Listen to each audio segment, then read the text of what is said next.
இங்கே வந்து ஸ்கூல் பக்கத்திலே கூட ட்ரக்கு கிடைக்குது, இதுக்கு பதில் சொல்லியான்னா குஜராத்தில் தான் போதை இருக்குது, அங்கே தான் நிறையா பிடிக்கிறாங்க அப்படின்னா நீ பிடிக்கிறேங்கிறது தானே கேள்வி. நான் ஆட்சி செய்யக்கூடிய நான், என்னுடைய படை பரிவாரங்கள், அமைச்சர்கள், நாங்கள் எல்லாம் ஊட்டியில் கொடைக்கானலில் இருப்போம்.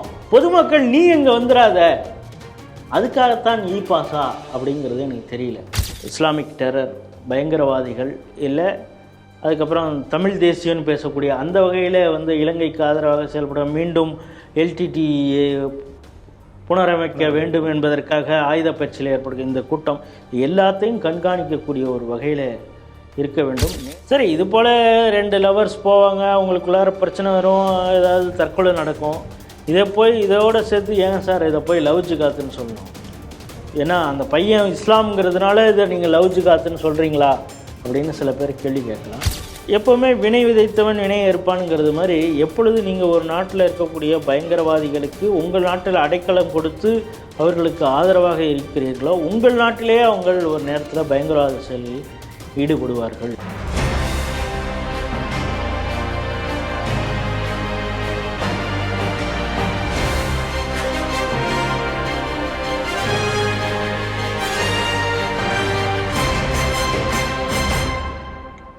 ஸ்ரீ டிவி நேயர்களுக்கு வணக்கம். இன்றைய செய்திகள் சிந்தனைகள் நிகழ்ச்சிக்கு உங்களை அன்போடு வரவேற்கிறேன். இன்றைக்கு சிந்திக்கவிருக்கும் முக்கிய செய்திகளை குறித்து முதலில் காண்போம். போதைப் பொருள் பயன்பாட்டை குறித்து புகார் கொடுத்தவரை வியாபாரிகளிடம் போட்டு கொடுத்த காவல்துறை. கடலூர் மாவட்ட இளைஞர் வேதனை. ஊட்டி கொடைக்கானல் செல்வதற்கு இ பாஸ் அவசியம். பெங்களூரு குண்டுவெடிப்பு வெடிபொருட்களை சப்ளை செய்த தமிழகம். ஹோட்டல் அறையில் இந்து பெண்ணை பலாத்காரம் செய்து தூக்கில் தொங்கவிட்ட இளைஞன். தொடரும் லவ் ஜிகாத் பயங்கரவாதம். காலிஸ்தான் பிரிவினைவாத முழக்கங்களுக்கு இடையே உரையாற்றிய கன்னட அதிபர். இந்தியா கண்டனம். இன்றைய செய்திகள் குறித்து சிந்திப்பதற்கு நம் அரங்கத்திற்கு மூத்த அரசியல் விமர்சகர் மற்றும் எழுத்தாளர் திரு ராஜேஷ் அவர்கள் இணைந்திருக்கிறார். ஸ்ரீ டிவியின் நேயர்கள் சார்பாக அவரை வரவேற்கிறேன். வணக்கம் திரு ராஜேஷ் சார். வணக்கம் கவிஞர் காமராஜ். வணக்கம் சார். சார், இன்றைய முதல் செய்தியாக இப்போ நம்ம செய்திகள் சிந்தனைகளை ஏற்கனவே பார்த்தோம். கஞ்சா குறித்து மனு கொடுத்தவரை அரெஸ்ட் பண்ணாங்க. அது சாதாரண லெவலில் இல்லை, முதலமைச்சர்கிட்டே பார்த்து கொடுக்க போகும்போது அது வந்து அந்த நிகழ்வு நடந்தது. இப்போ வந்து கடலூர் மாவட்டம் கன்னியாகுப்பம் அப்படிங்கிற ஒரு கிராமத்தை சேர்ந்த ஒரு நபர், ஒரு வாலிபர் வந்து மது விற்கிறாங்க, பிளாக்ல விற்கிறாங்க அப்படின்னு சொல்லி காவல் கட்டுப்பாட்டு அறைக்கு வந்து ஃபோன் கால் மூலமாக அவர் வந்து ஒரு கம்ப்ளைண்ட் வந்து கொடுத்துருக்காரு. இது காவல் நிலைய அதிகாரிகள் என்ன பண்ணியிருக்காங்க, யார் அந்த சரக்கு விற்கிறாங்களோ அவங்களுக்கே ஃபோன் பண்ணி இந்த மாதிரி ஏசுதாஸ் அப்படிங்கிறவர் வந்து உங்களை பற்றி கம்ப்ளைண்ட் பண்ணுறாரு, பார்த்துக்கோங்க, நீங்கள் டீல் பண்ணிக்கோங்க, நாங்கள் கண்டுக்கல அப்படின்னு சொல்லியிருக்காங்க. உடனே அந்த கும்பல், அந்த சரக்கு விற்கிற கும்பல் வந்து இவரை கத்தியோட கொல்றதுக்கு வந்து திட்டமிட்டு துரத்திருக்காங்க. இவர் பக்கத்தில் இருக்க ஒரு தோப்புக்குள்ளே போய் ஒளிஞ்சிருக்காரு. உயிர் பயத்துக்காக போய் அங்கே ஒளிஞ்சிருக்காரு. மீண்டும் அங்கேருந்து ஒரு ஃபோன் கால் பண்ணுறாரு அதே காவல் கட்டுப்பாட்டு அறைக்கு. நான் இந்த மாதிரி கம்ப்ளைண்ட் பண்ணதுக்கு என் பேரையே போட்டு கொடுத்துட்டாங்களே சார், இது நியாயமா அப்படின்னு கேட்டு, இப்போ என்னோட உயிருக்கும் ஆபத்து இருக்குது, என் உயிரே போனால் பரவாயில்ல, ஆனால் நீங்கள் வந்து அந்த சரக்கு விற்கக்கூடாத நாளையிலேருந்து என் ஊரில் அப்படின்னு சொல்லி மீண்டும் ஒரு தகவலை வந்து கொடுக்குறாரு காவல் கட்டுப்பாட்டு அறைக்கு. இந்த செய்தி எப்படி பார்க்குறீங்க? ஸோ தைரியமாக இந்த விஷயத்தில் செயல்பட்ட அந்த ஜேசுதாஸ் அப்படிங்கிறவருக்கு நம்முடைய பாராட்டுதல்கள். இது ஆச்சரியம் இல்லை. இப்போ 2 நாள் முன்னாடி பார்த்தோம் அரசு விடுமுறை. அந்த அரசு விடுமுறையில் இளம் சிறுவர்கள், பெண்கள் இவங்கெல்லாம் கள்ளத்தனமாக டாஸ்மாக் சரக்கை விற்கிறாங்க. அந்த பையன்கிட்ட கேட்குறவ, என்னப்பா 150 ரூபா சரக்கு வந்து 350 ரூபா அப்படின்னுங்கிறீங்க அப்படிங்கிறது, அந்த ஸ்டேஷனுக்கு 50,000 ரூபா கொடுக்குறோம் தெரியுமா அப்படின்னு அந்த சின்ன பையன் சொல்லியிருக்கான். இப்பொழுது நான் கடந்த செய்திகள் சிந்தனையிலே நான் பேசும்போது சொன்னேன், அமல்ராஜ் அப்படிங்கிற ஐபிஎஸ் ஆஃபீஸர் வந்து இந்த பணம் வாங்கிட்டு கள்ளத்தனமாக மது விற்றவர்கள் குறித்து நடவடிக்கை எடுப்பதாக ஒரு அறிக்கை கொடுத்துருக்கிறார். காவல்துறையில் இது போல் பல இடங்களிலே, அதாவது கஞ்சா மற்றும் அந்த கெமிக்கல் ட்ரக்ஸ் எங்கே பார்த்தாலும் கிடைக்குது. இன்னும் சொல்லப்போனால் ஸ்கூல் பக்கத்தில் ஸ்டாம்ப் மாதிரியான இருக்கக்கூடிய அந்த போதைப் பொருட்கள் விற்கிது. அங்கீங்கனாதபடி எங்கேயும் இருக்குது. இது வந்து காவல்துறைக்கு தெரியாமல் இதெல்லாம் நடக்குது அப்படின்னு யாராவது சொன்னால் அது சின்ன குழந்தைங்களே கூட நம்பாது. இன்னொன்று புதுசாக இப்பொழுது இந்த திராவிட மாடல் அரசுடைய அமைச்சர்கள் உட்பட சொல்கிறாங்க என்னென்னா, ட்ரக்கு இந்த போதைப்பொருளுடைய கேந்திரமாக இருப்பதே குஜராத்து தான். குஜராத்தில் பாருங்கள் கோடிக்கணக்கான போதைப் பொருட்களை பிடிக்கிறாங்க, அங்கேருந்து தான் நாடு முழுக்க வருது அப்படின்னா சரி, அங்கே பிடிக்கிறாங்க, அது எப்படிறா நம்ம தமிழ்நாட்டுக்குள்ளார வருது? அதை செக் பாயிண்டில் பிடிக்க வேண்டியது யார்?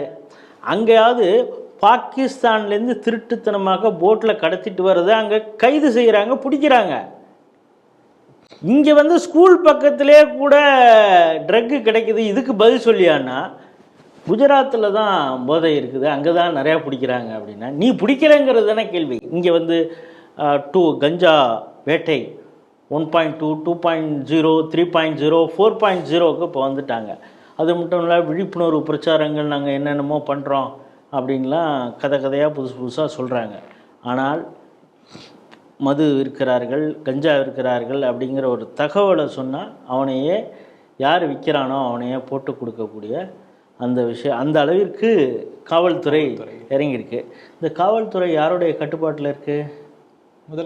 முதலமைச்சர். அவர் தான் வந்து எலெக்ஷனுக்கு முன்னால் சொன்னார், இது என்னுடைய நேரடி பார்வையில் இருக்கும், நான் சர்வாதிகாரி போல் செயல்படுவேன், அதாவது தவறு செய்தால் மிகவும் அந்த கட்சி சார்பாக யாராவது இருந்தால் கூட அவர்கள் மீதே கூட நான் நடவடிக்கை எடுப்பேன் அப்படின்னு. இப்போ தென்காசி பக்கத்தில் போதை வச்சுருந்தாருன்னு யாரை பிடிச்சிருக்காங்க? திமுக காரனை தான் ஒருத்தவங்க பிடிச்சிருக்காங்க. ஸோ இந்த அளவிற்கு இருக்கிறது ஒரு திராணியற்ற திராவிட மாடல் அரசு. ஆளுமை இல்லாதவர் முதல்வராக இருக்கிறார். ஆனால் வீராவேசமாக அவருடைய சண்டையே அப்படியே மோடிக்கிட்ட தான் அவர் போடுறது மாதிரியும் தன்னை வந்து ஒரு உண்மையிலே ஸ்டாலினாக நினைத்து கொண்டு இருக்கிறார். அவன் சர்வாதிகாரி ஸ்டாலினாக இருந்தான் ரஷ்யாவில். அவனுக்கு துரோகம் இழைத்தார்கள் என்று முத்திரை குத்தி பல பேரை அவன் கொன்னான். அந்த அளவுக்கு ஒரு கம்யூனிஸ்ட சர்வாதிகாரியாக ஸ்டாலின் பேர் வச்சான். அந்த ஸ்டாலின் பேரை வந்து கருணாநிதி இவருக்கு வச்சார். இவர் சர்வாதிகாரித்தனமாக சில இடங்களில் நடந்து கொள்கிறார். யாருன்னா, இந்த அரசை யாரெல்லாம் விமர்சிக்கிறாங்களோ அவங்களெல்லாம் வெள்ளிக்கிழமையான கரெக்டாக காவல்துறை போய் கைது செய்யும். ஏன்னா அப்போ தான் 2 நாள் பெயில் கிடைக்காது அப்படின்னு. இப்போ நம்ம தொடர்ச்சியாக பேசிகிட்டு இருக்கோம், நம்மளே கூட அதுமாரி ஒரு நாள் என்னைக்காவது வந்து வெள்ளிக்கிழமை அரெஸ்ட் பண்ண போகிறாங்களா என்னன்னு தெரியல. அந்த அளவுக்கு தான் இந்த காவல்துறை அவ்வளோ வேகமாக செயல்படும். ஆனால் யார் உண்மையான குற்றவாளியோ அவனை கைது செய்வதற்கு இவர்கள் திராணி இல்லாமல் இருக்கிறார்கள்.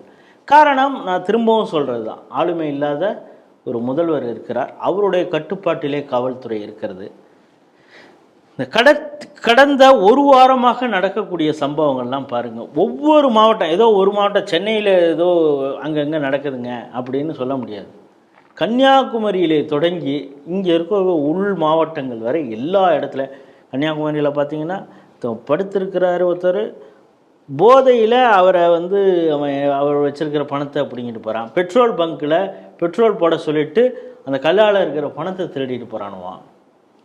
அப்புறம் திருவள்ளூர் பக்கத்தில் ஃபுல்லாக சரக்கு அடிச்சுட்டு போதையில் என்ன பண்ணுறோம், கஞ்சா அடிச்சுட்டு என்ன பண்ணுறோன்னு தெரியாமல் ஒவ்வொரு வீட்டில் இருக்கக்கூடிய 2 வீலர் உடைச்சிட்டு போகிறான், ஜன்னலெல்லாம் அடித்து உடைச்சிட்டு போகிறான். சும்மா போகிறவன் வீட்டு வேலை முடிஞ்சு ஒருத்தன் ஆஃபீஸ் வேலை முடிஞ்சு வீட்டுக்கு வரான், அவனை பிடிச்சி வெட்ட போகிறானுங்க. ஏன்னா அவ்வளோ போதை இருக்கானுங்க. ஸோ அந்த அளவிற்கு குற்றச்சாட்டுகள். இப்போ லேட்டஸ்ட்டு என்ன அப்படின்னா, உங்களுக்கு தெரியும், இப்போ சமூக வலைத்தளங்கள் முழுவதுமாக அதுதான் இன்றைக்கி நாள் முழுக்க வைரல் ஆகிட்டுருக்கு. அதாவது மருத்துவமனைக்கு வந்து அங்கே இருக்கக்கூடிய சேர்லாம் அடித்து சிகிச்சைக்காக பெற்று வந்திருக்கிறான். அனஸ்தீசியா போட்டால் அவன் என்ன ஆவான்னு தெரியாது, அப்படியே சுயநிலைவு இல்லாமல் இருப்பான். ஆனால் அதுக்கு முன்னாலே தலைவன் ஏற்றுட்டு வந்திருக்கார், கவர்மெண்ட் அனஸ்தீசியா ஏற்றுட்டு வந்திருக்கார். அவன் என்ன பண்ணுறதுன்னு தெரில.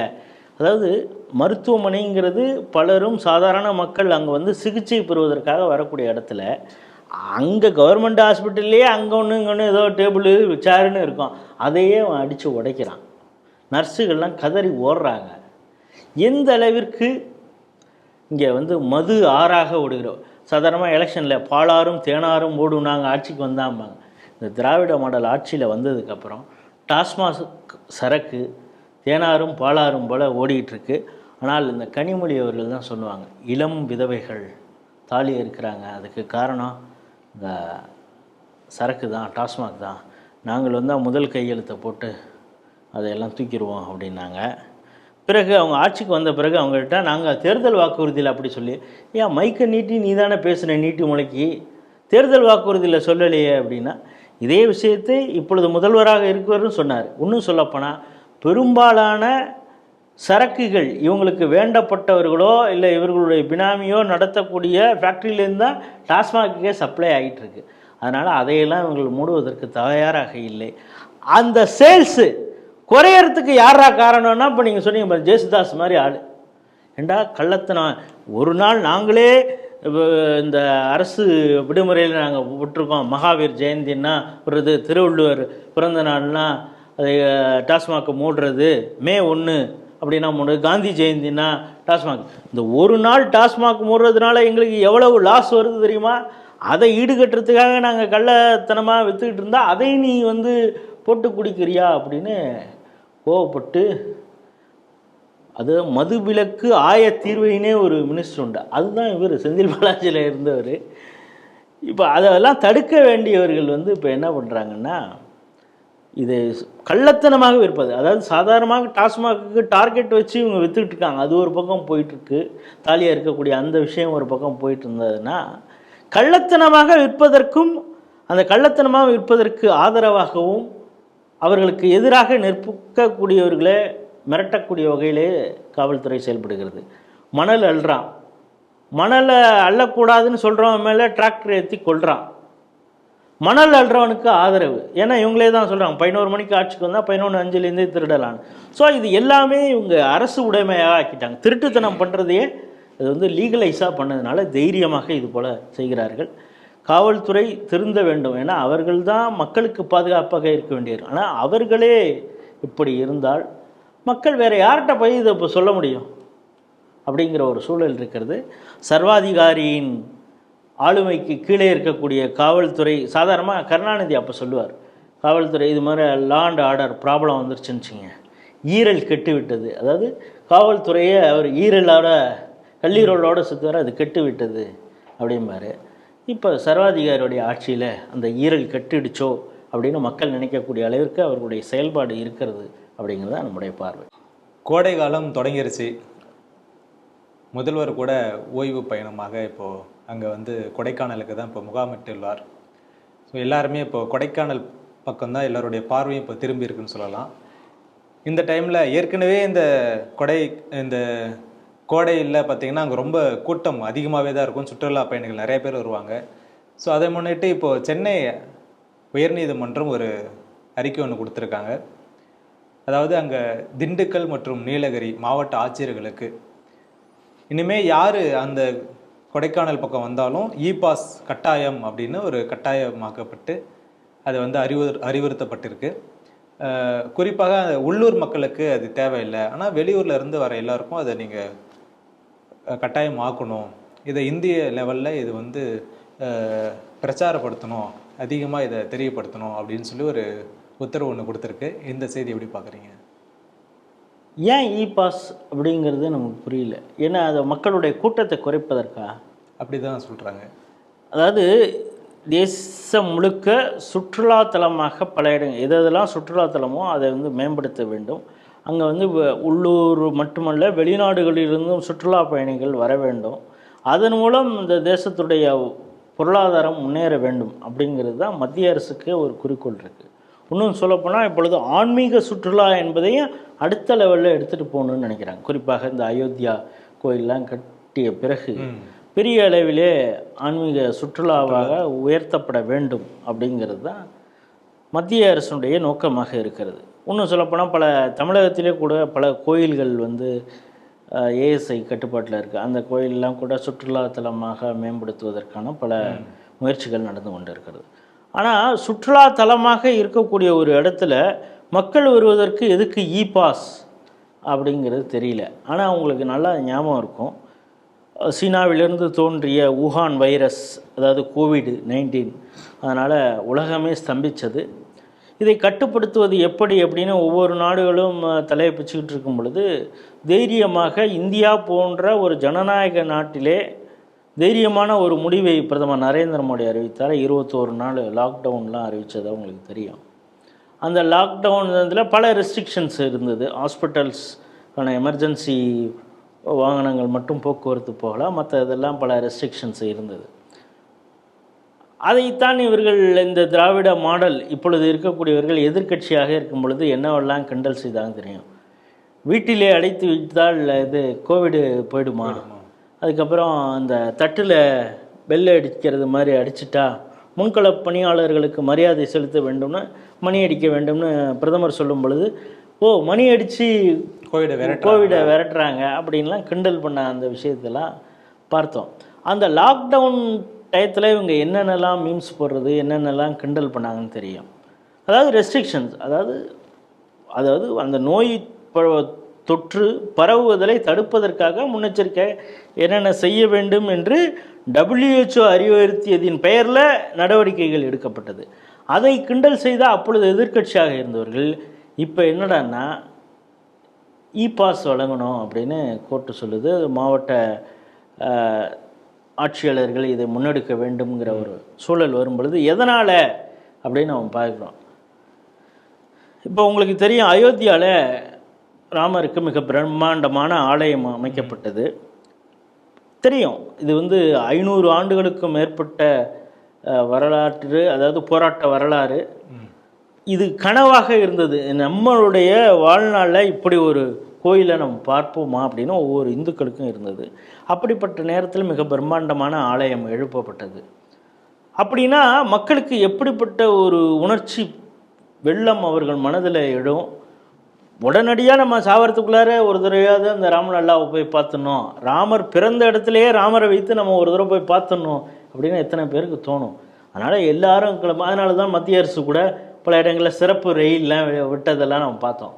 அந்த நேரத்தில் மத்திய அரசு, குறிப்பாக பிரதமர் நரேந்திர மோடி என்ன ஒரு உத்தரவை பிறப்பித்தார்னா, மினிஸ்டர் நீங்களாம் போய் முதல் ஆளாக போய் நின்னீங்கன்னா சாதாரண மக்கள், ஏன்னா மினிஸ்டர் போனாங்கன்னா அவங்களுக்கான ஒரு புரோட்டோக்கால் இருக்கும், அவங்களுக்கான பாதுகாப்பு அப்படி இப்படின்லாம் இருக்கும். நீங்கள் போய் உட்காந்துட்டிங்கன்னா சாதாரண மக்கள் பக்தர்கள் போய் தரிசிக்க முடியாது. 48 நாளுக்கு ஒரு மண்டலத்துக்கு ஒரு பேர் அந்த பக்கம் போகக்கூடாது. அது முழுக்க மக்கள் தான் தரிசிக்க வேண்டும். அதற்கு பிறகு நீங்கள்லாம் உங்களுக்கு ஆசை இருந்ததுன்னா போய் பாருங்கள் அப்படின்னு சொல்லியிருந்தார். அதனால தான் நீங்கள் நல்லா பார்த்தீங்கன்னா அந்த பிராண பிரதிஷ்டையின் நாளின் பொழுது பிரதமர் நரேந்திர மோடி மட்டும்தான் அங்கே இருப்பார். வேறு எந்த அமைச்சரும் அதில் பங்கெடுத்திருக்க மாட்டாங்க. மற்ற ஊரில் கோயிலில் வச்சு அந்த நிகழ்ச்சி ஒளிபரப்பானது பார்க்குறோம். காஞ்சிபுரத்தில் கூட நிதியமைச்சர் நிர்மலா சீதாராமன் அவர்கள் கலந்து கொண்டது. அந்த பெரிய திரையில் கூட காட்டாமல் இங்கே தடுக்கப்பட்டது HRNC-உடைய குயுக்தியால் அது நடந்ததுங்கிறதெல்லாம் நம்ம வரலாறு. எதற்குன்னா ப்ரிவிலேஜ், அந்த நான் அமைச்சர், அதனால் நான் முன்னால் போய் நான் இருப்பேன் அப்படிங்கிறது இருக்கக்கூடாது என்பதை பிரதமர் வலியுறுத்தி சொன்னார். இப்போ பாருங்கள், ஊரே அதாவது ஊட்டியிலேயே நேற்று 29 டிகிரியாம் செல்சியஸ், அந்த அளவுக்கு வெயில் இருக்குது.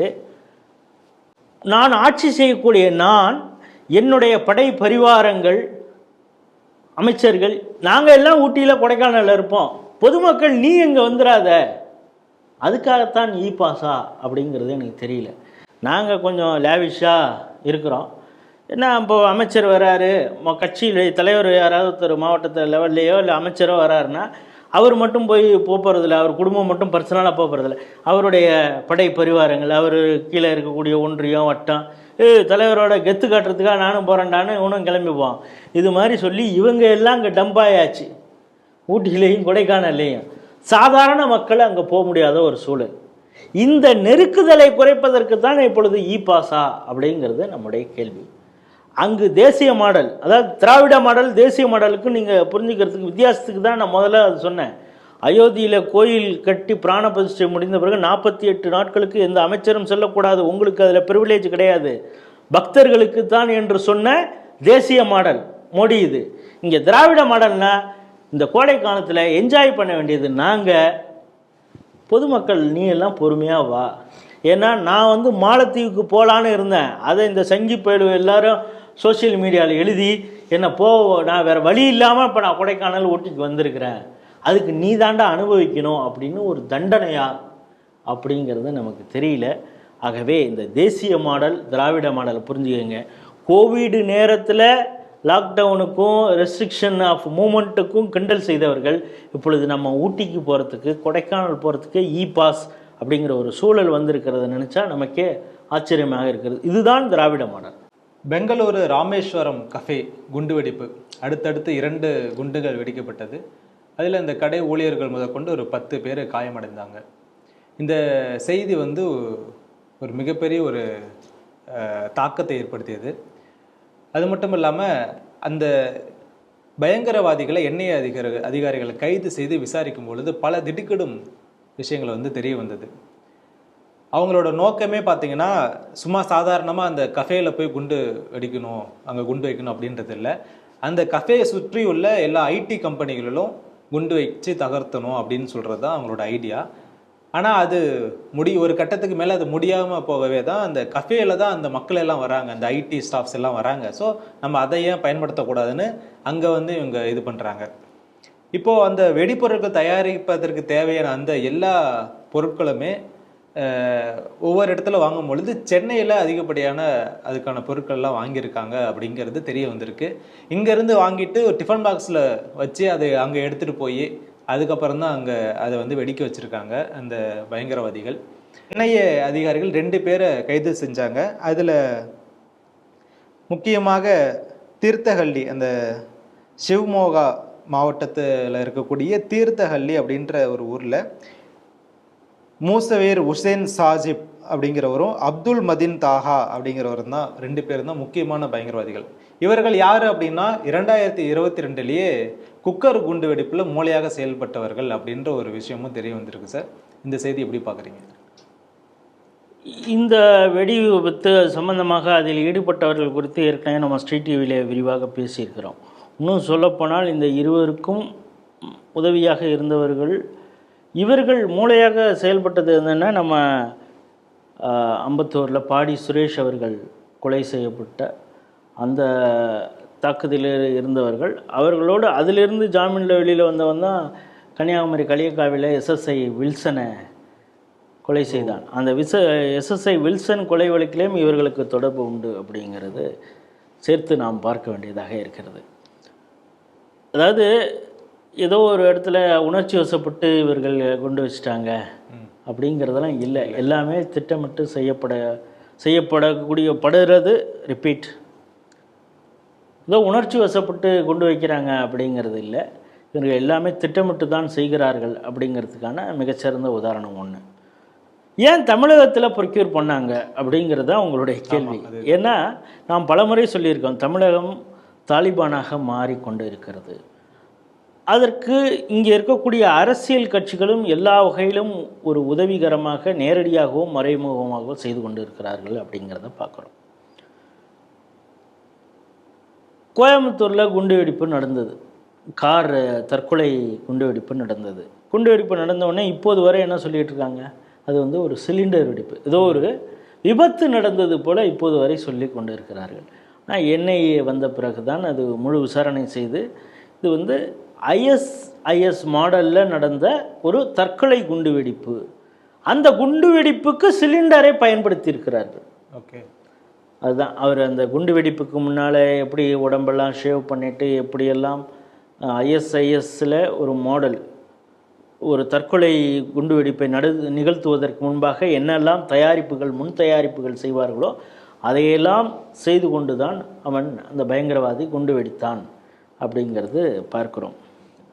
அந்த குண்டு வெடிப்பிற்கு பல மாதங்களாக ஒவ்வொரு இடத்துலையும் அந்த ஆள் ப்ரொக்யூர் பண்ணியிருக்கான். அம்மோனியம் நைட்ரேட்டு போன்ற வேதிப்பொருட்களை எல்லாம். இந்த பொருட்கள் விவசாயத்திற்கும் பயன்படக்கூடியது தான். அதனால தான் திமுகவை சேர்ந்த கார்த்திகேய சேனாதிபதி, சரியா, அவர் வந்து பொது தளங்களில் டிவி விவாதங்களில் பேசும் பொழுது இதெல்லாம் விவசாயத்துக்கு பயன்படுத்தக்கூடிய பொருட்கள், அதை ப்ரொக்யூர் பண்ணியிருப்பாங்க, அது வந்து பயங்கரவாதி தான் யூஸ் பண்ணியிருப்பாங்கன்னு எப்படி கண்டுபிடிக்க முடியும் அப்படி இப்படின்னு பேசக்கூடிய பல விஷயங்களை நம்ம பார்க்குறோம். ஆகவே ஆளும் அரசு பயங்கரவாதிகளுக்கு குண்டு வைத்தவனுக்கு அவன் இந்த இது மாதிரிலாம் ப்ரொக்யூர் பண்ணியிருக்கானே, இங்கே இதையெல்லாம் அப்பொழுதே கண்டறிந்திருக்கலாமே, இவன் மீது ஏற்கனவே சந்தேகம்லாம் அங்கங்கே இருக்குதே அப்படின்னு சொல்லும் பொழுது இது விவசாயத்துக்கான பயன்படுத்தக்கூடிய பொருட்கள் அப்படின்னு சொல்லி அவங்களுக்கு முட்டு கொடுக்குற அந்த விஷயத்தை பார்க்குறோம். மேங்களூர் நீங்கள் டிஃபன் பாக்ஸ் குண்டு வெடிப்பு, அதாவது குக்கர் குண்டு வெடிப்பை சொல்கிறீங்க, ஆட்டோவில் வச்சு வரப்போ குக்கர் குண்டு வெடிப்பு. அந்த குக்கர் குண்டு வெடிப்பில் ஈடுபட்டவனும் அதிக முறை கோயம்புத்தூருக்கு வந்திருக்கிறான், நீலகிரியில் இருக்கக்கூடிய ஒரு ஆசிரியருடைய சிம் கார்டை தான் பயன்படுத்தியிருக்கிறான், இங்கே வந்திருக்கான் அப்படிங்கிறது ஒரு பார்க்குறோம். இந்த பெரும்பாலான இஸ்லாமிய பயங்கரவாதிகள் சந்தித்து பயங்கரவாத பயிற்சி எடுத்துக்கொண்ட இடம் வந்து இங்கே ஈரோடு பக்கத்தில் இருக்கக்கூடிய சத்தியமங்கலம் பகுதியில் தான் அப்படிங்கிறத பார்க்குறோம். இன்னொன்று, இது மேற்கு தொடர்ச்சி மலை, அதோடைய இந்த இந்த பக்கம் திண்டுக்கல், அந்த பக்கம் நீலகிரி, அந்த பக்கம் அது கேரளாவுக்கு அந்த பக்கம் போகிறதுக்கான வசதி. ஒரு ட்ரை ஜங்ஷன், இந்த பக்கம் போனால் கர்நாடகா போயிடலாம், அந்த பக்கம் போனால் ஆந்திரா தப்பிச்சு போயிடலாம். இது போன்ற இடங்களில் இவங்களுக்கு மிகவும் எளிதாக இருக்கிறது தப்பிச்சு போகிறதுக்கு. இப்போ நீங்கள் பாருங்கள், திருபுவனம் ராமலிங்கம் கொலை நடந்திருக்குது. அந்த கொலை நடந்து இத்தனை நாட்கள் ஆகுது, என்ஐஏ விசாரணை நடந்து கொண்டு இருக்கிறது. இப்போது வரை அந்த கொலையாளிகளை பிடிக்க முடியல. யாரோ இங்கே சமுதாயத்தில் இருக்கக்கூடியவர்கள் அவங்களுக்கு அடைக்கலம் கொடுத்துட்டு தானே இருக்காங்க. ஒன்று தமிழகத்திலே இருக்கணும், ஏன்னா நான் சொன்னது மாதிரி ஒன்று கேரளாவில் எங்கேயாவது ஒரு பகுதியில் தான் அவங்க ஒளிஞ்சிருக்கணும். 23 வருடங்களுக்கு பிறகு கேரளாவில் இந்த கொலை வழக்கில் சம்மந்தப்பட்டவரை இப்போ அரெஸ்ட் பண்ணியிருக்காங்க. அது மாதிரி சமுதாயத்தில் தான் அவர் வாழ்கிறார்கள், அது வெளிநாடெல்லாம் எங்கேயும் தப்பிச்சு போகல. அவர்களுக்கு அந்த சமுதாயமும் ஆதரவாக, இது போன்ற பயங்கரவாத செயல்களை ஈடுபட்டவர்களுக்கு சமுதாயமும் ஆதரவாக இருக்கிறது அப்படிங்கிறது. இந்த ராமேஸ்வரம் கஃபே குண்டுவெடிப்பில் ஈடுபட்டவர்கள் ட்ரிப்ளிகேனில் கிட்டத்தட்ட 40 நாட்கள் தங்கியிருக்காங்க அப்படிங்கிறதும் விசாரணையில் தெரிய வந்திருக்கிறது.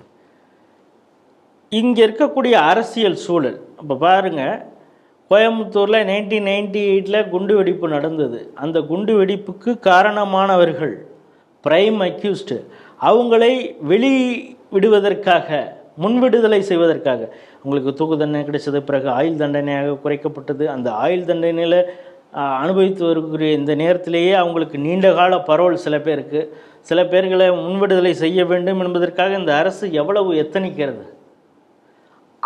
அந்த இஸ்லாமிய பயங்கரவாதிகளை விடுதலை செய்ய வேண்டும் என்று எதிர்க்கட்சியாக இருக்கக்கூடிய அதிமுகவும் தீர்மானம் கொண்டு வருகிறது. ஆகவே 2 பிரதான கட்சிகள் அடிப்படைவாத பயங்கரவாத இஸ்லாமிய அந்த கூட்டத்திற்கு ஆதரவாக இருக்கிறது. இந்த குண்டு வச்சவனை வெளியில் கொண்டு வரணும், அந்த வெளியில் கொண்டு வந்தால் தான் சாதாரண இஸ்லாமியர்களே எங்களை ஏற்றுக்கொள்வார்கள், மதச்சார்பற்றவர்களாக எங்களை ஏற்றுக்கொள்வார்கள் என்று அரசியல் கட்சிகள் நினைக்கும் பொழுது எப்படி பார்ப்பது? இந்த தைரியம் அவங்களுக்கு வந்துருச்சு. இப்போ நம்ம என்ன பண்ணாலும் அங்கே இருக்கக்கூடிய திராவிட மாடலுடைய போலீஸ் என்ன சொல்ல போகுது, இது சிலிண்டர் குண்டு வெடிப்பு, இது டிஃபன் பாக்ஸில் ஏதோ பட்டாசு எடுத்துகிட்டு போனது, அதில் பட்டாசுக்கு எடுத்துகிட்டு போகிற மருந்து வச்சுருந்தாங்க, அது டைட்டாக மூடி இருந்தாங்க அந்த டிஃபன் பாக்ஸு, அதனால் பட்டாருன்னு வெடிச்சிருச்சு அப்படின்னு கூட நமக்கு முட்டு கொடுப்பாங்க. 2 கட்சிகள், பிரதான கட்சிகள் தமிழ்நாட்டில் இருக்குது, அவர்களும் நமக்கு ஆதரவு பண்ணுவாங்க. பிஎஃப்ஐ என்ற தடை செய்யப்பட்ட இயக்கம், அதனுடைய ஃப்ராண்டல் ஆர்கனைசேஷனாக இருக்கக்கூடிய எஸ்டிபிஐ, அந்த எஸ்டிபிஐ மாநாட்டிலேயே அதிமுக கலந்து கொள்ளக்கூடிய அந்த விஷயங்களை பார்க்குறோம். ஸோ இது எல்லா வகையிலையும் நமக்கு ஒரு சுமூகமான ஒரு நடமாட்டம் இருக்கக்கூடிய ஒரு பகுதினா தமிழ்நாடு. அதனால் இங்கே எது பண்ணாலும் நமக்கு பிரச்சனை இல்லை அப்படின்னு பயங்கரவாதிகள் முடிவு செய்திருக்கிறார்கள். அதனால தான் இங்கே ஈஸியாக ப்ரொக்யூர் பண்ணிகிட்ருக்காங்க. அதனால தான் சொல்கிறேன், it's a breeding ground for terror Tamil Nadu அப்படிங்கிறது. இப்பொழுது அல்ல, பல ஆண்டுகளாக இதை நாம் சொல்லி, இது எச்சரிக்கையாக நாம் சொல்லி கொண்டு வருகிறோம். ஆனால் தமிழக காவல்துறையோ இல்லை தமிழக காவல்துறையை கட்டுப்படுத்தக்கூடிய ஆட்சியில் இருப்பவர்களோ இதை கண்டுகொள்வதாக இல்லை.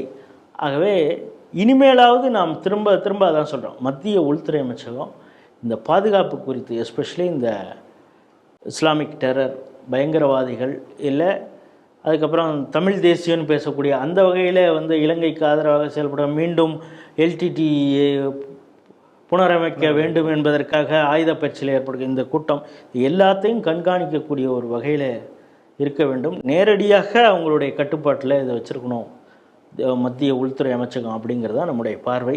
அதை நாம் ஒவ்வொரு முறையும் சொல்லி வருவதற்கான காரணம் என்ன அப்படிங்கிறது இது மீண்டும் ஒரு இதை நமக்கு புலப்படுத்துகிறது அப்படிங்கிறது அந்த செய்தி.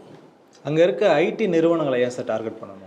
இல்லை, அங்கே இருக்கக்கூடியவர்கள் அதுதான் வந்து இளைஞர்கள் மத்தியில் ஒரு அச்சத்தை ஏற்படுத்தும். அது மட்டும் இல்லைன்னா அது ஒரு எப்படி ஒரு நேரத்தில் ஸ்டாக் எக்ஸ்சேஞ்ச் அப்படின்னாலே பெரிய அளவு வர்த்தகம் நடக்கக்கூடிய ஒரு இடம் அப்படின்னா மும்பை. அதற்கு பிறகு ஐடி ஹப் அப்படின்னாலே பெங்களூர் தான். ஸோ அந்த இடத்துல ஒரு தடவை பெரிய தாக்குதல் நடந்ததுன்னா நிலை குலைஞ்சு போயிடும். அந்த நெட்வொர்க்கிங்கிறதே ஒரு நிலை குலைஞ்சு போயிடும். அதுக்கப்புறம் பன்னாட்டு நிறுவனங்கள் அங்கே இன்வெஸ்ட் பண்ணுறதுக்கு பயப்படுவாங்க. இது ஒரு அச்சமூட்டக்கூடிய ஒரு இடமாவது. அவங்களுடைய பணியாளர்களுக்கே பாதுகாப்பு இல்லை அப்படிங்கிறப்ப யாரும் இன்வெஸ்ட்மெண்ட்டுக்கு வர மாட்டாங்க. அதன் மூலம் இந்திய தேசத்துடைய பொருளாதாரத்தை நெல்லிடுது. இப்போது வரை அமெரிக்காவில் வந்து ட்வின் டவர் அந்த அட்டாக்கை பற்றி பேசியிருக்கேன். ஏன்னா அது வர்த்தக மையம், அந்த இடத்த தான் அவன் தாக்குறான். அப்புறம் பென்டகனில் போகிறான். பென்டகனுங்கிறது அவங்களுடைய இராணுவ தளவாடம் இருக்கக்கூடிய இது. அது அவங்களுடைய சுயமரியாதைக்கு இழுக்காக அமைந்து விட்டது அமெரிக்காவுக்கு. அதே போல் மும்பை அட்டாக் ஏன் நடத்துனாங்க, தாஜ் ஹோட்டலில் ஏன் நினைக்கிறான், அது வந்து ஒரு கேட்வே ஆஃப் இந்தியா அந்த பக்கத்துலேருந்து வரத்துக்கு. ஸோ அந்த இடத்தை தக்கிட்டால் இந்த தேசத்தையே நம்ம உருகுலைக்கிறோம் அப்படிங்கிற ஒரு எண்ணத்தில் செய்யக்கூடியது தான் அந்த தாக்குதல். இதை வந்து அதான் நான் மீண்டும் மீண்டும் சொல்கிறது என்ன, உள்துறை அமைச்சகம் நேரடி கட்டுப்பாட்டில் எடுத்துக்கணும் இது போன்ற முக்கியமான விஷயங்கள்ல. ஏன்னா லா அண்ட் ஆர்டருங்கிறது மாநில அரசுக்கு உட்பட்டது தான். ஆனால் இந்த மாநில அரசு இவ்வளவு லெத்தார்ஜிக்காக இருக்கும் பொழுது மத்திய உள்துறை அமைச்சகம் வேறு எப்படியெல்லாம் இதை கண்காணிக்க வேண்டுமோ அப்படி செய்ய வேண்டும்ங்கிறது நம்முடைய பார்வை. Okay sir. ஒரு பக்கம் இந்த கஞ்சா போதை இதெல்லாம் வந்து அதிகமாகிட்டு வருது சார். அதே போல் இன்னொரு பக்கம் பார்த்தீங்கன்னா லவ் ஜிகாத் அப்படிங்கிற அந்த சீரீஸில் பார்த்தீங்கன்னா தொடர்ந்து பல கொலைகள் சம்பவங்கள் இப்போ நடந்தேறிட்டு வருது. இப்போ பார்த்தீங்கன்னா மத்திய பிரதேசில் இருக்கக்கூடிய ஒரு ஹோட்டல் பித்தாம்பூரில் இருக்குது. அந்த ஹோட்டலில் ஒரு இளம் பெண், அவங்க வந்து ஹிந்து மதத்தில் இருக்கக்கூடிய ஒரு பெண், அந்த பெண் வந்து தூக்கில் தொங்குற மாதிரி ஒரு வீடியோ ஒன்று வந்தது. அதன் பிறகு அது என்னன்னு விசாரிக்கும் பொழுது, அதன் பிறகு வந்த செய்திகளில் பார்க்கும் பொழுது அவர் வந்து கொலை செய்யப்பட்டுள்ளார். கொலை செய்யப்பட்டு அதுக்கப்புறம் ஹேங்கிங் பண்ணப்பட்டிருக்கா அப்படின்னு சொல்லி ஒரு செய்தி வந்திருக்கு. இதை பண்ணவர் யார் அப்படின்னா ஜுனைத் கான் அப்படிங்கிறவர். இந்த ஜுனைத் கான் வந்து 2 பேரும் ஹோட்டல் புக் பண்ணியிருக்காங்க போல். ஆனால் கொஞ்ச நேரத்திலே இவர் வெளியே வந்திருக்காரு. அதுக்கப்புறம் ரொம்ப நேரம் ஆகியும் அந்த கதவு ஓப்பன் ஆகாத பிறகு அங்கே போலீஸ்லாம் போயிட்டு என்ன எதுன்னு செக் பண்ணும்போது இந்த பொண்ணு வந்து கயிற்று அந்த சாலால் கழுத்தில் சுத்தப்பட்டு தொங்கிட்டு இருந்திருக்கா. இந்த செய்தி வந்து ஒரு பேரதிர்ச்சி ஏற்படுத்தியிருக்கு இந்தியா லெவல்லே. பார்த்தீங்கன்னா இந்த செய்தி எப்படி பார்க்குறீங்க? பேரதிர்ச்சி அப்படின்னா அடுத்தடுத்த நிகழ்வுகள் இப்படி நடக்கிறதுனால தான் பேரதிர்ச்சி. சமீபத்தில் தான் கர்நாடகாவில் நடந்தது. நேஹாங்கிற ஒரு பெண்ணை வந்து அந்த கேம்பஸ்லேயே கொத்தி கொலை செய்தான் ஒரு இஸ்லாமிய இளைஞன்.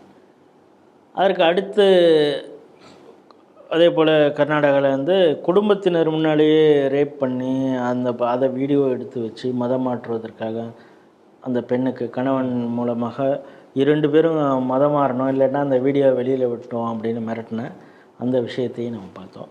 அடுத்ததாக இப்போ நீங்கள் மத்திய பிரதேஷில் சொல்கிறீங்க அந்த பிதம்பூரில், அதில் என்ன சொல்கிறாங்கன்னா அந்த வீடியோவில் பார்க்கும்போது அந்த பெட்டுக்கு அதாவது தொங்குனாங்கன்னா அவங்களே தூக்கு போனதுன்னா கால் அதில் இதாகிறது மாதிரி இருக்காது. கொஞ்சம் உயரமான இடத்துல வந்து ஸ்டூல் மாதிரி போட்டுட்டு மட்டும் அதுக்கப்புறம் அதை எட்டி வைக்கிறாங்க. ஏன்னா சாகணும்னு முடிவு பண்ணிட்டா அப்படி தான் சாகணும். ஆனால் இதை பார்க்கும் பொழுது அடித்து கொலை செய்து தொங்க விட்டது மாதிரி தான் இருக்குது அப்படிங்கிறது ஒரு குற்றச்சாட்டு. இது போகும்போது போஸ்ட்மார்ட்டம் ப்ளஸ் அதற்கு தொடர்ச்சியாக நடக்கக்கூடிய விசாரணையில் தெரிய வரும். அந்த ஹோட்டல் மேனேஜ்மெண்ட்லேருந்து என்ன சொல்கிறாங்கன்னா உள்பக்கமாக தாளிட்டு இருந்ததுன்னு சொல்கிறாங்க. அதற்கான வாய்ப்பு இல்லைன்னு அங்கே இருக்கக்கூடிய ஸ்டாஃபே ஒருத்தர் சொல்கிறார். அது ஆரம்ப கட்டத்திலேயே அதை வந்து பூசி முழுகிறதுக்கான வேலை பார்த்துருக்காங்க. பட்டு இப்பொழுது அங்கே இருக்கிறவங்களாம் சொல்கிறதுனால பிறகு பல இந்து அமைப்புகள்லாம் போராட தொடங்கினதுனால இது வேறு விதமாக உண்மையான விசாரணை நோக்கி போகும் அப்படிங்கிறது தான் நம்முடைய பார்வையாக இருக்கிறது. சரி, இது போல் 2 லவர்ஸ் போவாங்க, அவங்களுக்குள்ளார பிரச்சனை வரும், ஏதாவது தற்கொலை நடக்கும். இதோடு சேர்த்து ஏன் சார் இதை போய் லவ் ஜிகாத்துன்னு சொல்லணும்? ஏன்னா அந்த பையன் இஸ்லாம்ங்கிறதுனால இதை நீங்கள் லவ் ஜிகாத்துன்னு சொல்கிறீங்களா அப்படின்னு சில பேர் கேள்வி கேட்கலாம். சமீபத்தில் ஓபி இந்தியா அப்படிங்கிற ஒரு ஆன்லைன் பத்திரிக்கை இருக்குது, அது போர்ட்டல் இருக்குது. அதில் கிட்டத்தட்ட ஒரு 135 லவ் ஜிகாத் கேஸ் பட்டியலிட்டு மாநிலம் வாரியாக எவ்வளோ இது நடந்திருக்குது, இதை தடுப்பது எப்படி, இது ஏன் வந்து விசாரணை பெரிய அளவில் போக மாட்டேங்கிறாங்க. இந்த 135 லவ் ஜிகாத் வழக்குகள் இருந்தாலும் பொதுத்தளத்தில் இது சம்பந்தமாக பெரிய அளவு விவாதங்கள் எதுவும் நடக்க மாட்டேங்குது அப்படிங்கிற ஒரு கருத்துக்களை எல்லாம் அதில் பதிவு செய்திருந்தார்கள். நம்முடைய ஸ்ரீ டிவி நேயர்களுக்கு என்னுடைய வேண்டுகோள் என்னென்னா, நம்முடைய ஸ்ரீ டிவியில் இன்று ஒரு மதியம் நாம் ஒரு டாக்குமெண்ட்ரி ஒன்று போட்டிருக்கோம். இந்து பெண்களை இருக்கும் லவ் ஜிகாத் அப்படின்னு ஒரு டாக்குமெண்ட்ரியில் அதில் என்னென்னா இது வந்து ஒரு விழிப்புணர்வான ஒரு டாக்குமெண்ட்ரி. இந்த சமீபத்தில் நடந்த கொலைகள், இந்த லவ் ஜிகாத்துங்கிறது எப்படி நடக்குது, அதோடைய மோடஸ் ஒப்பரண்டி என்ன, எப்படி வீழ்த்துகிறார்கள் இந்து பெண்களை, அவங்களுக்கு கார்டியனாக யார் வராங்க, போலீஸ் கேஸ் இதை எப்படி ஃபைல் பண்ணுறாங்க, இப்படின்னு பல விதமான விஷயங்கள் ஒரு 7 நிமிடம் ஓடக்கூடிய அந்த டாக்குமெண்ட்ரியில் சொல்லப்பட்டிருக்கிறது. இது ஒவ்வொருவரும் பார்க்கணும், பலருக்கும் பகிர வேண்டும் அப்படிங்கிறது. அதனால தான் இந்த செய்தி குறித்து நான் மிகவும் விரிவாக சொல்லணும்னு நினச்சா கூட நம்ம ஏற்கனவே இன்றைக்கி அந்த டாக்குமெண்ட்ரி போட்டிருக்கோம். அதில் எல்லா விஷயங்களும் அதில் இருக்கிறது. 7 நிமிட காணொளி தான், நீங்கள் தயவுசெய்து மறக்காமல் பார்க்கணும், பலருக்கும் பகிர வேண்டும். அந்த பகிர்வதின் மூலமாக நாம் நம்முடைய இந்து பெண்களை லவ் ஜிகாத் என்ற கொடிய அந்த அரக்கனிடமிருந்து நம்மளை காப்பாற்றி கொள்ள முடியும், நம்முடைய தங்கைகளை காப்பாற்றலாம் அப்படிங்கிற ஒரு செய்தியாக இதை சேர்த்து சொல்கிறேன். லவ் ஜிகாத் இது உண்மை. ஏன்னா பொது தளத்தில் குறிப்பாக இந்த பத்திரிகையாளர்கள், எழுத்தாளர்கள் இவங்கெல்லாம் இந்த லவ் ஜிகாத்துங்கிறது ஒரு கற்பனை, அப்படியெல்லாம் ஒன்றும் இல்லை. உங்களுக்கு நல்லா தெரியும், NDTVயில் சீனிவாசன் ஜெயின் அப்படின்னு ஒரு ரொம்ப சீனியர் ஜேர்னலிஸ்ட் இருந்தார். அவர் ஒரு புத்தகம் எழுதியிருக்கார், அவரும் இன்னொரு கோஆத்தரும் சேர்ந்து, love Jihad and other fictions. இது வந்து கற்பிதமாக கட்டமைக்கப்படக்கூடிய கதைகள் தான், லவ் ஜிகாத்துங்கிறது ஒன்று இல்லை அப்படின்னு. ஆனால் நாம் பல ஆதாரங்களை சொல்ல முடியும். அந்த ஆதாரங்களை கூட தமிழகத்தை சேர்ந்த ஒரு சில வழக்குகளையும் கூட அந்த டாக்குமெண்ட்ரியில் சொல்லியிருக்கோம். ஆகவே ஸ்ரீ டிவி நேயர்களை இதை பார்க்க வேண்டும், பலருக்கும் பகிர வேண்டும். லவ் ஜிகாத்ங்கிறது மிகவும் ஆபத்தான ஒன்றாக இருக்கிறது. நீங்கள் சொன்னீங்க எப்படி கஞ்சா போதைங்கிறது எப்படி ஒரு அச்சுறுத்தலை ஏற்படுத்துகிறது, அது வந்து எல்லாருக்குமானது அச்சுறுத்தல். இந்த லவ் ஜிகாத் என்பது இந்துக்களுக்கு எதிராக நடத்தக்கூடிய ஒரு சாஃப்ட் வார் அப்படிங்கிறது தான் பார்க்குறோம். இதை மக்கள் புரிந்து கொள்ள வேண்டும். நம் வீட்டில் இருக்கக்கூடிய பெண் பிள்ளைகளுக்கு நாம் அறிவுறுத்த வேண்டிய ஒரு கால கட்டாயத்திலே இருக்கிறோம் அப்படிங்கிறது தான் இந்த செய்தி. கனடாவில் சீக்கியர்கள் தினம் அது தொடர்பாக ஏற்பாடு செய்யப்பட்ட ஒரு நிகழ்ச்சியில் அந்நாட்டின் அதிபரான ஜஸ்டின் ட்ரூடோ அவர்கள் கலந்துருக்காங்க. அந்த நிகழ்ச்சியில் காலிஸ்தான் ஜிந்தாபாத் அப்படின்னு சொல்லி காலிஸ்தானிய பிரிவினைவாதிகளும் அந்த நிகழ்ச்சியில் வந்து கலந்து கொண்டு இந்த மாதிரி ஒரு முழக்கத்தை வேற முழங்கியிருக்காங்க. இது தொடர்பாக இந்தியா கடும் கண்டனங்களை வந்து தெரிவித்திருக்கு. அதோடு மட்டும் இல்லாமல் டெல்லியில் இருக்கக்கூடிய கனடா துணை தூதகரை கண்டித்தும் இருக்கிறது. இந்த செய்தி எப்படி சார் பார்க்குறீங்க? கனடா தொடர்ச்சியாக இந்திய எதிர்ப்பு மனப்பான்மையில் இருக்கிறது அப்படிங்கிறத பார்க்குறோம். இது குறித்து பல நேரங்களில் இந்தியா கண்டனம் தெரிவிக்கிறது. இந்தியா கண்டனம் தெரிவிக்கும் பொழுதெல்லாம் இங்கே இருக்கக்கூடிய ஒரு சில ஊடகங்களும் ஒரு சில பத்திரிகையாளர்களும் என்ன சொன்னாங்க, பாருங்கள், இப்படி தொடர்ச்சியாக இந்தியா கனடா எதிர்ப்பு நிலைப்பாடு எடுத்திருந்தா நம் மாணவர்களெல்லாம் அங்கே படிக்கிறாங்க, அவங்களுடைய கதையெல்லாம் என்ன ஆகும் அப்படின்னு ஒரு மறைமுகமான ஒரு அழுத்தத்தை கொடுக்கிறார்கள்.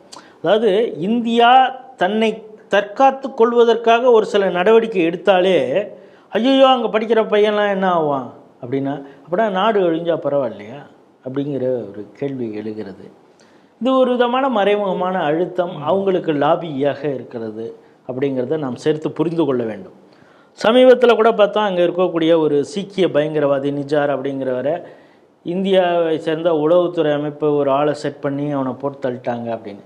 சமீபத்தில் கனடாவில் பல கொலைகள் நடந்தது, அன்னோன் எலிமெண்ட்ஸ் தான் அவங்க கொண்டு இருக்காங்க. பாகிஸ்தான்லேயும் அதே மாதிரி ஊர் பேர் தெரியாதவர்கள் யாரோ வந்து இந்தியாவால் தேடப்படக்கூடிய பயங்கரவாதிகள் அங்கே செத்து போகிறாங்க.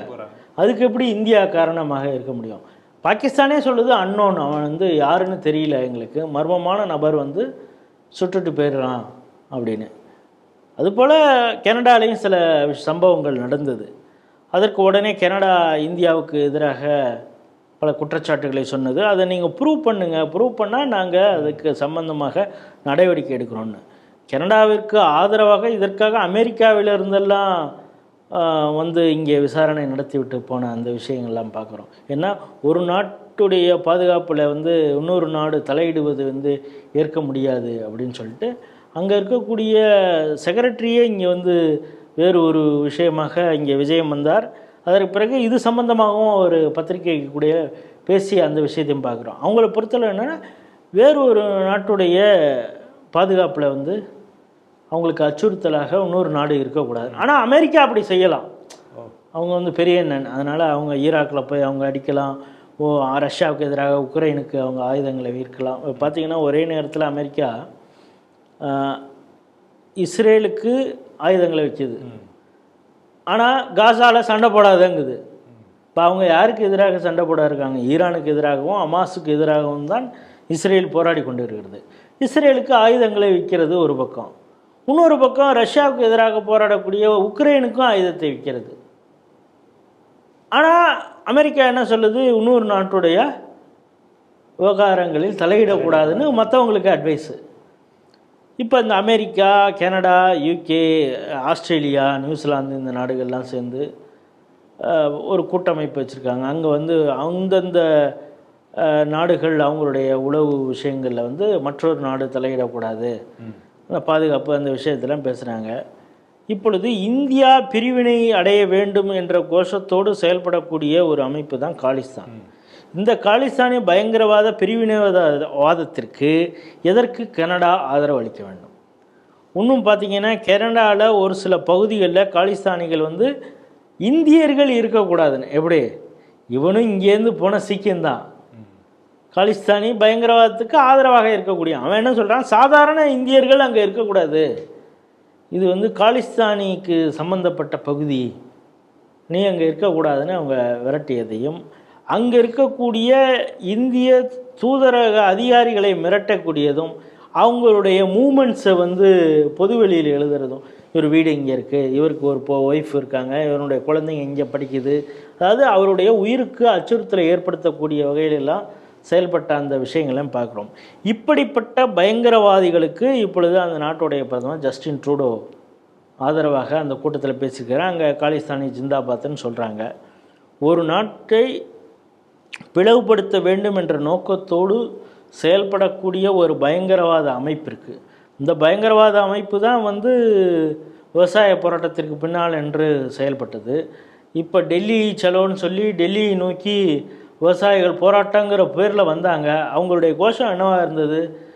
பஞ்சாபில் தப்பிட்டார், இந்த முறை நாங்கள் இங்கேயே பிரதமர் மோடியை கொன்னுடுவோம் அப்படின்னு சொன்ன அந்த கோஷத்தோடு வந்தவர்களை பார்க்குறோம். இப்படிப்பட்ட காலிஸ்தானி பயங்கரவாதிகளுக்கு ஆதரவாகத்தான் ஒரு நாட்டுடைய பிரதமர் ஜஸ்டின் ட்ரூடோ அந்த செயல்பட்டு இருக்கிறார். இது வந்து உலக அமைதிக்கு இது நல்லது இல்லை அப்படிங்கிறது ஏற்கனவே நம்ம சொல்லியிருக்கோம். இந்தியா வந்து முன்பு போல் இல்லை. இப்போ அமெரிக்கா எல்லாத்துக்கும் கருத்து சொல்லும். இங்கே ஏதாவது ஒரு சம்பவம் நடந்ததுன்னா நீங்கள் கருத்து சுதந்திரத்தை நெரிக்கிறீர்கள், சாதாரண மக்களுடைய மாணவர்களுடைய குரலுக்கு மதிப்பு அளிக்க வேண்டும். இந்த JNU, அலிகார் முஸ்லீம் யூனிவர்சிட்டி இவெல்லாம் ஹமாஸுக்கு பாலஸ்தீனத்துக்கு ஆதரவாக பேசும் பொழுது, அவர்கள் மீது நம்ம அழுத்தத்தை கொடுக்கும் பொழுது உடனே கருத்து சுதந்திர கண்மணிகளாக மாறி அமெரிக்கா நம்ம கிளாஸ் எடுத்ததெல்லாம் பார்த்தோம். இப்போ அங்கே அந்த யூனிவர்சிட்டியில் பிரச்சனை ஆன உடனே அவங்களெல்லாம் அரெஸ்ட் பண்ணுறாங்க. அதனால தான் இந்த தடவை என்ன பண்ணுச்சு, ஜெய்சங்கர் அவர்கள் தனது கண்டனத்தை தெரிவித்தார். இது என்ன, நீ அட்வைஸுங்கிறது அமெரிக்கா மட்டும்தான் சொல்லுமா உலக அமைதிக்கு? இந்தியா சொல்லக்கூடாது? இந்தியா அந்த தலைமைக்கு வந்து விட்டது. அதனால தான் யூஎன்லேயே இருக்கணும் சொல்கிறான். மிகப்பெரிய ஜனநாயக நாடு, உலக அரங்கிலே அமைதியை மட்டுமே விரும்பக்கூடிய ஒரு நாடு, அதே நேரத்தில் படை பலத்திலும் ரொம்ப வலிமையாக இருக்கக்கூடிய ஒரு நாடு, பொருளாதாரத்திலும் வலிமையாக இருக்கக்கூடிய ஒரு நாட்டை ஏன் அந்த முக்கிய 5 நாடுகளில் இருக்குது இல்லையா பாதுகாப்பு கவுன்சிலில், அதே போன்ற ஒரு நிரந்தர உறுப்பு நாடாக ஏன் இந்தியாவை நம்ம சஜஸ்ட் பண்ணக்கூடாது? இவ்வளவு நாள் அது தேர்ந்தெடுக்கப்படாமல் இருப்பதே தவறுன்னு பல பேர் இப்போ கருத்து சொல்லக்கூடிய அளவுக்கு வந்தாச்செல்லாம் பார்த்தாச்சு. ஆகவே அந்த தலைமைக்கு இந்தியா வந்ததுனால, அதனால் அமெரிக்கா தான் இனிமேல் அட்வைஸ் பண்ணுங்கிறது, நாங்களும் அமெரிக்காவுக்கு அட்வைஸ் பண்ணுவோம் அப்படிங்கிற ஒரு கட்டத்துக்கு நம்ம வந்தாச்சு. கனடா தொடர்ச்சியாக இதே போன்ற பயங்கரவாதிகளுக்கு ஆதரவாக, இப்போ கொஞ்சம் கொஞ்சமாக யூகே இதை புரிந்து கொண்டு இருக்கிறது. யூகேலேயும் காலிஸ்தானி பயங்கரவாதிகளுக்கு ஆதரவாக பல நேரங்களில் செயல்பட்டது. அங்கு இந்திய தூதரகத்திலே நம்முடைய கொடியை அகற்றி காலிஸ்தானி பயங்கரவாதிகளுடைய கொடியை எல்லாம் நட்டு வச்சதை பார்த்தோம். அதற்கு எதிராக பல போராட்டங்கள் வந்து இந்தியர்களும் பல போராட்டங்களை இங்கே பண்ணாங்கிறது ஒரு பக்கம். இப்பொழுது கனடா மீண்டும் ஆரம்பித்திருக்கிறது. எப்போவுமே வினை விதைத்தவன் வினையை இருப்பானுங்கிறது மாதிரி, எப்பொழுது நீங்கள் ஒரு நாட்டில் இருக்கக்கூடிய பயங்கரவாதிகளுக்கு உங்கள் நாட்டில் அடைக்கலம் கொடுத்து அவர்களுக்கு ஆதரவாக இருக்கிறீர்களோ, உங்கள் நாட்டிலேயே அவங்க ஒரு நேரத்தில் பயங்கரவாத செயலில் ஈடுபடுவார்கள். ரஷ்யாவிற்கு எதிராக செச்சன்யா போர் மற்றும் அதாவது வேறு சில நாடுகளிலே இப்போ ரஷ்யாவுக்கு எதிரான ஒரு பிரச்சாரத்தை தொடங்க வேண்டும் என்பதற்காக அமெரிக்காவால் ஆதரவு பெற்று இயங்கியது தான் அல் கொய்தா. பின் லேடனை ஊட்டி வளர்த்தது அமெரிக்கா. பிறகு அவன் தான் ட்வின் டவரை இடித்தான். ட்வின் டவரை வர்த்தக சங்க கட்டடத்தை இடித்தது. அதே போல் இன்று காலிஸ்தானுக்கு ஆதரவாக ஜஸ்டின் ட்ரூடோ ஒரு தேர்தலில் ஜெயிக்கணுங்கிறதுக்கு, ஏன்னா ஒரு சில இடத்துல அவங்களுக்கு பேக்கெட்ஸ் இருக்குது, சீக்கியர்களுக்கு அங்கே வெற்றி பெற வேண்டிய அவசியம் இருக்கிறது. அதற்காக காலிஸ்தானி பயங்கரவாதிகளுக்கு ஆதரவு செய்தால் நாளைக்கு கனடாவே ஒரு இரத்த களரியாக மாறுவதற்கு இந்த காலிஸ்தானி பயங்கரவாதிகளும் ஒரு காரணமாக இருக்கக்கூடும். பல இடங்களிலே காலிஸ்தானி பயங்கரவாதிகளும் இஸ்லாமிய பயங்கரவாதிகளும் சேர்ந்து பயங்கரவாத செயலில் ஈடுபடக்கூடிய அந்த செயலெல்லாம் பார்க்குறோம். ஏன்னா பாகிஸ்தானில் கூட ஒரு சில காலிஸ்தானிகள் ஐஎஸ்ஐயோட பேரோடில் இருக்கிறாங்க. அவர்கள் மூலமாக இந்தியாவிலே பயங்கரவாத சம்பவங்களை நிகழ்த்த வேண்டும் என்று பயிற்சியும் கொடுக்கப்படுகிறது. அதற்கான திட்டமிடலும் இருக்கிறதுன்னு பார்க்குறோம். சமீபத்தில் கூட ஹரியானா கோர்ட்லேயே குண்டுவெடிப்பு நடந்தது. அவனை பிடிச்சி விசாரிக்கும் பொழுது அவன் பாகிஸ்தான்லேருந்து ஐஎஸ்ஐ ஆதரவோடு அவன் செயல்படுற அந்த விஷயங்கள்லாம் கண்டறிந்தார்கள். ஆகவே இன்றைக்கி பயங்கரவாதிகளுக்கு ஆதரவாக இருக்கக்கூடிய கனடா நாளை மிகப்பெரிய விலை கொடுக்க வேண்டி இருக்கும் என்ற எச்சரிக்கையும் அந்த நாடு புரிந்து கொள்ள வேண்டும். அதே போல் இது சீண்டி பார்க்கலாங்கிறதும் முடியாது. இந்தியா அது போன்ற இடத்துல இல்லை. மோடியின் தலைமையில் மிகவும் வலுவாக இருக்கிறது. இப்போ நீங்கள் திரும்ப அங்கே தேடப்படக்கூடிய காலிஸ்தானி பயங்கரவாதிகள் யாரெல்லாம் இருக்காங்களோ அவங்க அன்னோன் எலிமெண்ட்ஸால் அகற்றப்படுவார்கள். 2024 எலெக்ஷன் முடியட்டும். மீண்டும் ஜூனுக்கு 4க்கு பிறகு ஆட்சி அமைக்கக்கூடிய 3வது முறையாக ஆட்சி அமைக்கக்கூடிய மோடி இன்னும் வலுவாக இருக்கும். இந்த பயங்கரவாதிகளையே களையெடுக்கக்கூடிய அந்த பணியில் மிக சிறப்பாக செயல்படும் என்ற நம்பிக்கையோடு இந்த செய்தியை நான் நிறைய செய்கிறேன். நன்றி சார். செய்திகள் குறித்த சிறப்பான சிந்தனைகளுக்கு ரொம்ப நன்றி. நன்றி. இத்துடன் செய்திகள் சிந்தனைகள் நிகழ்ச்சி முடிவடைகிறது. மீண்டும் அடுத்த நிகழ்ச்சியில் சந்திப்போம். அதுவரை உங்களிடமிருந்து விடைபெறுவது உங்கள் வீர காமராஜ். நன்றி, வணக்கம், ஜெய் ஹிந்த், ஜெய் ஸ்ரீராம்.